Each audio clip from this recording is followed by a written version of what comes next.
সাকিবের মতো মাথা তো বাংলাদেশ ক্রিকেট এখন কারোরই নেই আসলে, সত্যি কথা। শুধু কি ওই ক্ষুদে ভক্ত?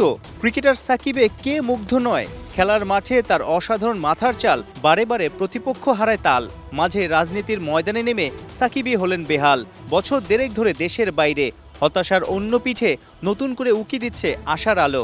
লাল সবুজ জার্সিতে আবার জ্বলে উঠবেন সাকিব আল হাসান। বুলবুলরা চেষ্টা চালাচ্ছে, অপেক্ষার অবসান কি হবে মার্চেই? সেই সাকিবকে নিয়ে এখন নতুন করে আলোচনা হচ্ছে যে সাকিবকে দেশে ফেরানো, মার্চে পাকিস্তানের বিপক্ষে খেলানোর চিন্তাও অনেকে করছে। কিভাবে দেখেন? ইলেকশনের পরে অনেক কিছুর রদবদল হবে, তখন এই বোর্ডের কজন থাকে বা বোর্ডই থাকে কিনা বা কী হয় না, ওটা তো আমরা কেউ জানি না। তো তারা চেষ্টা করছেন, কিন্তু এই শেষ বেলাটা এসে চেষ্টা করলেন। এটা অনেক আগে চেষ্টা করলে তাহলে আমার মনে হয় যে আরও ভালো হতো। তারপরও নেভারদ্যালেস যদি সাকিব আসে, সেটা বাংলাদেশ ক্রিকেটের জন্যই ভালো হবে। আন্তর্জাতিক ক্রিকেটে অভিষেক হয়েছিল 19.5 বছর আগে, বয়সটা এখন 39 ছুঁই ছুঁই।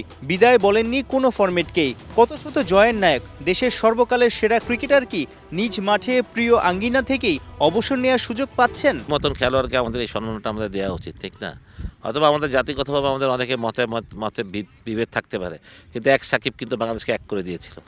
এটা সবসময় মনে রাখতো, এক সাকিবের পারফরমেন্স বাংলাদেশকে এক করে দিত। আমরা গর্ব করে বলতে পারতাম যে বিশ্বের সেরা অলরাউন্ডারকে বাংলাদেশের সাকিব আল হাসান। তো ওই একটা ছেলে যদি এরকম করতে পারে সারা দেশের মানুষের আমাদের উচিত তাকে সম্মানটা দেওয়া। তাই মনে করি তাকে সম্মানটা দেওয়া উচিত। সে যাতে চেয়েছে, সে ডিজার্ভ করে। আসলে সত্যি কথা, সে ডিজার্ভ করে। দেশের জন্য এত পারফরমেন্স এনে দিয়েছে, জয় এনে দিয়েছে, সে ডিজার্ভ করে দেশের মাটি থেকে রিটায়ার করা। তো সেরকম যদি একটা পরিবেশ তৈরি হয়, সেটাই দোয়া করি। আপনার কি মনে হয় যে সাকিব যদি দেশে আসতেও পারে, 2027-এর শেষের দিকে ওয়ানডে বিশ্বকাপ আছে আফ্রিকাতে, 2028-এ টি-20 ওয়ার্ল্ড কাপ আছে অস্ট্রেলিয়া নিউজিল্যান্ডে, আপনার কি মনে হয় ওই দুই ফরম্যাটে, ওই দুইটা ইভেন্টের জন্য সাকিব সাস্টেইন করতে পারে? সাকিব মেন্টালি অনেক স্ট্রং ছেলে তো, আর ফিজিক্যালি ওর ফিটনেস অনেকে খুব ভালো ধরে রাখতে পারে। ও জানে ওর সম্বন্ধে খুব ভালো।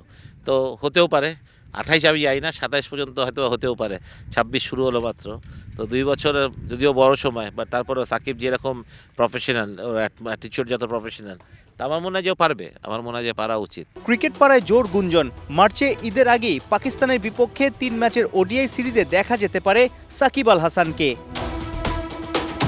সাইফুল রূপক, 71।